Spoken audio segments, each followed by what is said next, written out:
नमस्कार, मैं हूं संतोष पाठक और एक बार फिर से आपका स्वागत कर रहा हूं द न्यूज लॉन्चर पर। दोस्तों, राष्ट्रीय स्वयंसेवक संघ की बैठक से इस वक्त की बड़ी खबर निकलकर सामने आ रही है। आरएसएस की जो अखिल भारतीय प्रतिनिधि सभा की 3 दिवसीय बैठक कर्नाटक के बेंगलुरु में चल रही है, उस बैठक से एक बड़ी खबर निकलकर सामने आ रही है। राष्ट्रीय स्वयंसेवक संघ की इस 3 दिवसीय बैठक का आज दूसरा दिन है और दूसरे दिन भारतीय जनता पार्टी के नए राष्ट्रीय अध्यक्ष के चुनाव को लेकर, भारतीय जनता पार्टी के नए राष्ट्रीय अध्यक्ष के चयन को लेकर आरएसएस की उस बैठक से एक बड़ी खबर निकलकर सामने आ रही है। आपको पता है, कल जो है वो आरएसएस की 3 दिवसीय बैठक का समापन होगा। कल आरएसएस की 3 दिवसीय बैठक का तीसरा, अंतिम और आखिरी दिन है और इसके ठीक एक सप्ताह बाद, यानी कल जब बैठक खत्म होगी उसके ठीक एक सप्ताह बाद यानी 30 मार्च को देश के प्रधानमंत्री नरेंद्र मोदी नागपुर जा रहे हैं। नागपुर में राष्ट्रीय स्वयंसेवक संघ के मुखिया, आरएसएस के सरसंघचालक मोहन भागवत से देश के प्रधानमंत्री नरेंद्र मोदी की 1-to-1 मुलाकात होनी है। कई मुद्दों पर बातचीत होनी है। भारतीय जनता पार्टी के अध्यक्ष के मुद्दे पर बातचीत होनी है, नरेंद्र मोदी के रिटायरमेंट के सम्मानजनक फॉर्मूले पर बातचीत होनी है। लेकिन उससे पहले ही कर्नाटक के बेंगलुरु से आरएसएस की बैठक से ऐसी खबर निकलकर सामने आ गई है जिसने सबको चौंका दिया है। हम और आप लगातार ये कह रहे थे कि बीजेपी और आरएसएस में ठनी हुई है, राष्ट्रीय अध्यक्ष के चुनाव को लेकर ठनी हुई है। आरएसएस जेपी नड्डा जैसे यस मैन टाइप के किसी अन्य नेता को भारतीय जनता पार्टी का अगला या नया राष्ट्रीय अध्यक्ष नहीं बनाना चाहता है। हालांकि यह खबर मैंने अपनी स्टोरी में आपको बताई थी कि मोहन भागवत की तरफ से, आरएसएस की तरफ से कोई नाम नहीं बताया गया है, लेकिन आरएसएस की तरफ से 3-4 शर्तें जरूर रखी गई है। ठीक उसी तरह से जिस तरह से 2009 में मोहन भागवत जब आरएसएस के मुखिया बने थे तो उन्होंने एक इंटरव्यू में कह दिया था कि हमें दिल्ली से जुड़े नेता को राष्ट्रीय अध्यक्ष बीजेपी का नहीं बनाना है। सीधे सीधे उन्होंने कह दिया D4 गैंग के कोई भी नेता भारतीय जनता पार्टी के अगले राष्ट्रीय अध्यक्ष नहीं बनेंगे। इस बार भी ये कहा जा रहा था कि संघ की तरफ से नाम नहीं बताया गया, संघ की तरफ से क्राइटेरिया बता दिया गया है कि गुजराती लॉबी के प्रभाव वाला नहीं होना चाहिए, जेपी नड्डा की तरह यस-मैन नहीं होना चाहिए, दिल्ली के प्रभाव से मुक्त होना चाहिए, साफ छवि का होना चाहिए, स्वयंसेवक होना चाहिए, युवा होना चाहिए, ताकि पार्टी को अगले कई दशकों तक वो नेतृत्व कर सके अध्यक्ष के तौर पर और बाद में वरिष्ठ नेता के तौर पर। ये तमाम चीजें चली रही थी। नरेंद्र मोदी और मोहन भागवत की मुलाकात को लेकर तमाम तरह के कयास चल ही रहे थे, लेकिन इस बीच कर्नाटक के बेंगलुरु से राष्ट्रीय स्वयंसेवक संघ की बैठक से ऐसी बड़ी खबर आ गई जिसने इस देश के स्वयंसेवकों को चौंका दिया है। वहां पर बांग्लादेश में जो हिंदुओं और अल्पसंख्यकों पर अत्याचार हो रहे हैं उसको लेकर तो प्रस्ताव पारित किया गया है, लेकिन उससे ज्यादा चौंकाने वाली जो बात है, उससे ज्यादा जो बड़ी बात है, जो बड़ी बात निकलकर सामने आ रही है, ऐसा लग रहा है कि राष्ट्रीय स्वयंसेवक संघ ने भारतीय जनता पार्टी, गुजराती लॉबी और खास तौर से देश के केंद्रीय गृह मंत्री अमित शाह के सामने सरेंडर कर दिया है। अब हो सकता है कि अगर ये वाकई सरेंडर हो गया है तो जेपी नड्डा की तरह ही कोई यस-मैन जो है वो अब फिर से पार्टी का राष्ट्रीय अध्यक्ष बनता हुआ नजर आएगा।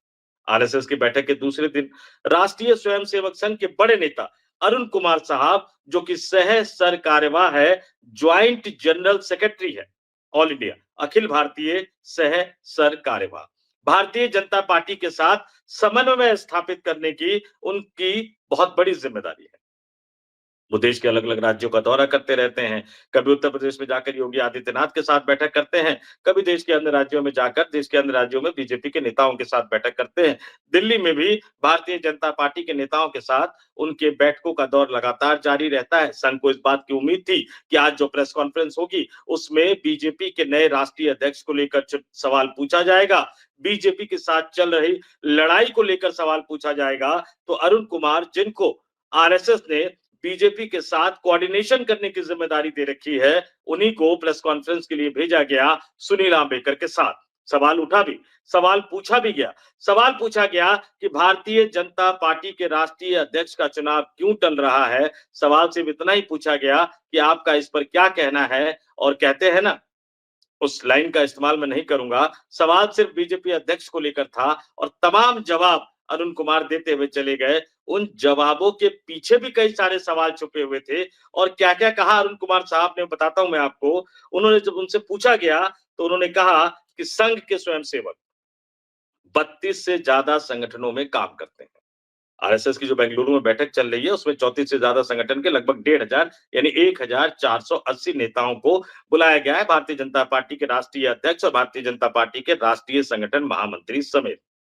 तो ये कह रहे हैं अरुण कुमार साहब कि संघ के स्वयंसेवक 32 से ज्यादा संगठनों में काम करते हैं, हर संगठन स्वतंत्र है, स्वायत्त है, हर संगठन की अपनी एक निर्णय प्रक्रिया होती है, हर संगठन के अंदर उनके सदस्य होते हैं, निर्वाचन की प्रक्रिया होती है, उनकी प्रक्रिया चलती रहती है मंडल स्तर पर, जिला स्तर पर। और एक बात और उन्होंने कह दिया, हालांकि ये पूछा नहीं गया था, उन्होंने कह दिया कि बीजेपी के राष्ट्रीय अध्यक्ष के चुनाव के लिए कोई समन्वय बैठक नहीं होती।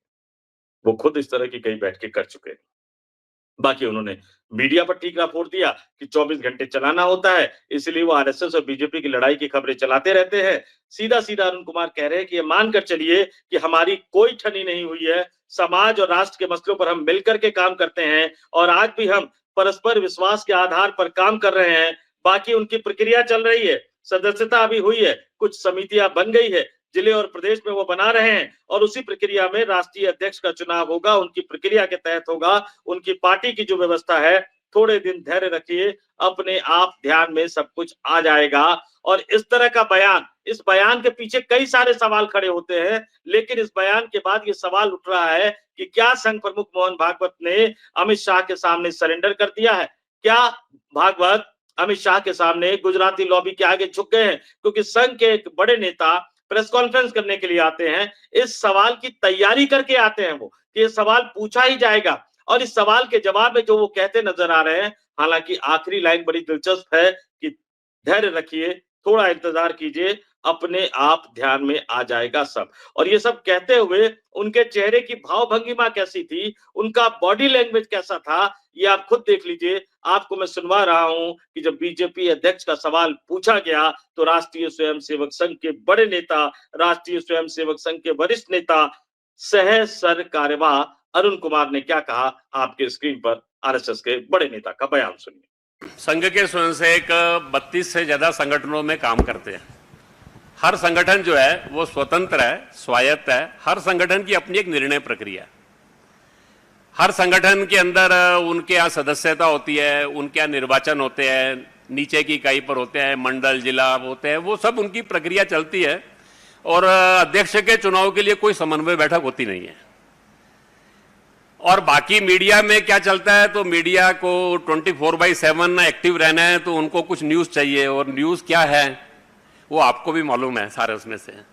तो एक पक्का मान के चलिए कि हमारी कोई ठनी हुई नहीं है, समाज राष्ट्र के प्रश्नों पर हम मिलकर काम करते हैं और आज भी हम परस्पर विश्वास उसके आधार पर काम कर रहे हैं।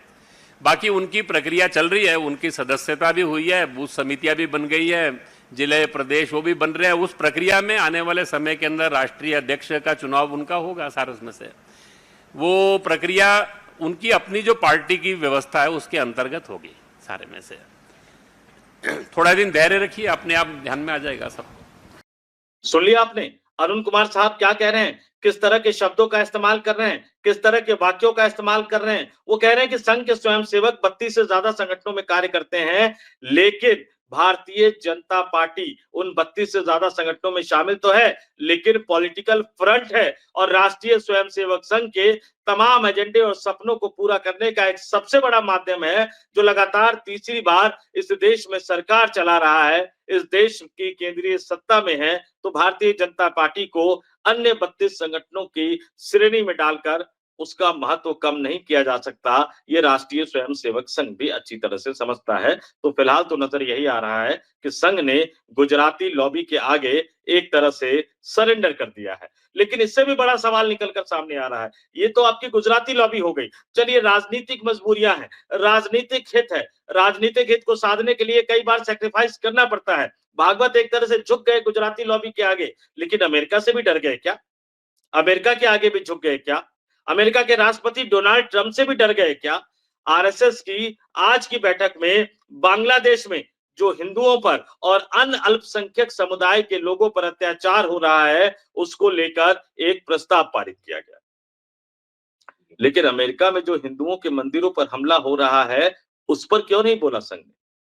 ये सवाल तो उठेगा। और बांग्लादेश के मुद्दे पर क्या कहा? संघ ने कहा, संघ की अखिल भारतीय प्रतिनिधि सभा की बैठक में यह कहा गया कि बांग्लादेश में हिंदू और अन्य अल्पसंख्यक समुदायों पर इस्लामी कट्टरपंथी तत्वों द्वारा लगातार हो रही सुनियोजित हिंसा, अन्याय और उत्पीड़न पर गहरी चिंता संघ इस बैठक में व्यक्त करती है। यह स्पष्ट रूप से मानवाधिकार हनन का गंभीर विषय है। बांग्लादेश में वर्तमान सत्ता पलट के समय मठ, मंदिरों, दुर्गा पूजा पंडालों और शिक्षण संस्थानों पर आक्रमण, मूर्तियों का अनादर, नृशंस हत्याएं, संपत्ति की लूट, महिलाओं के अपहरण और अत्याचार, बलात्कार, मतांतरण जैसी अनेक घटनाएं लगातार सामने आ रही है। इस घटना को केवल राजनीतिक बताकर इनके मजहबी पक्ष को नकारना सत्य से मुंह मोड़ने जैसा होगा, क्योंकि अधिकतर पीड़ित हिंदू और अन्य अल्पसंख्यक समुदाय के हैं। बांग्लादेश में हिंदुओं की आबादी जो घटी, उसका जिक्र भी किया गया। अंतरराष्ट्रीय शक्तियां जो भारत के पड़ोस में इस तरह का माहौल बना रही है, उसका जिक्र भी किया गया। पाकिस्तान और डीप स्टेट की सक्रियता का जिक्र भी किया गया और इन तमाम चीजों का जिक्र करते करते यूएन से भी हस्तक्षेप करने की मांग की गई और इसके साथ ही बांग्लादेश के हिंदू समाज के साथ एकजुटता से खड़े रहने का आह्वान भी किया गया। अब सवाल यही उठ रहा है, केंद्र की सत्ता में है, लगातार 3 बार आप केंद्र की सत्ता में है, आपसे जुड़ा जो पॉलिटिकल विंग है भारतीय जनता पार्टी, एक्शन भारत सरकार को लेना है, तो एकजुटता कौन? यूनाइटेड नेशन को हस्तक्षेप करना चाहिए, लेकिन ये मुहिम तो भारत ही आगे बढ़ाएगा। लेकिन जब आप बांग्लादेश में हिंदुओं पर हो रहे अत्याचार का जिक्र करते हैं, तो अमेरिका में हिंदू मंदिरों पर हो रहे हमले की घटनाओं को क्यों भूल जाते हैं? ये तमाम सवाल है। और अब संघ ने जिस तरह से सरेंडर कर दिया है, उसके बाद सवाल तो यही उठकर सामने आ रहा है कि 30 मार्च को जब मोदी और भागवत की मुलाकात होगी, तो उसमें होगा क्या? गुजराती लॉबी तो हावी हो गई है, या कहीं ऐसा तो नहीं है कि संघ की तरह अरुण कुमार ने एक तरह से बयान तो दे दिया है, लेकिन अड़े हुए हैं, अडिग है राष्ट्रीय स्वयंसेवक संघ इस मसले पर। सच क्या है? इस बयान के पीछे की कहानी क्या है? इस बयान के जरिए किस तरह का मैसेज देने की कोशिश की गई है? थोड़ा इंतजार करने को किसको कहा गया है? धैर्य रखने को किसको कहा गया है? ये मीडिया के लिए है या संघ के स्वयंसेवकों के लिए है? ये तो 30 मार्च को मोदी और भागवत के बीच होने वाली बैठक के बाद ही पता लगेगा। लेकिन फिलहाल कर्नाटक के बेंगलुरु से जिस तरह का बयान राष्ट्रीय स्वयंसेवक संघ का आया है, उसने संघ के स्वयंसेवकों को एक तरह से परेशान कर दिया है, क्योंकि संघ गुजराती लॉबी के आगे सरेंडर कर दे, भागवत नरेंद्र मोदी और अमित शाह के सामने झुक जाए, भागवत नरेंद्र मोदी और अमित शाह के सामने सरेंडर कर दे, संघ का स्वयंसेवक ये कतई नहीं चाहता है। याद कीजिएगा, जब आरएसएस के चीफ बने थे मोहन भागवत 2009 में, कैसे उन्होंने लाल कृष्ण आडवाणी को 2009 का लोकसभा चुनाव हारने के बाद संन्यास लेने पर मजबूर कर दिया था। तो इंतजार करते हैं 30 मार्च को होने वाली बैठक का, और उसके बाद 6 अप्रैल तक जो भारतीय जनता पार्टी के नए राष्ट्रीय अध्यक्ष के नाम का ऐलान होना है, कौन सा व्यक्ति अध्यक्ष बनता है और अध्यक्ष बनने में किसकी ज्यादा चली, ये तो उसी समय पता लगेगा। इस वीडियो में इतना ही। मुझे यानी संतोष पाठक को दीजिए इजाजत। आप तमाम लोग देखते रहिए द न्यूज लॉन्चर। नमस्कार।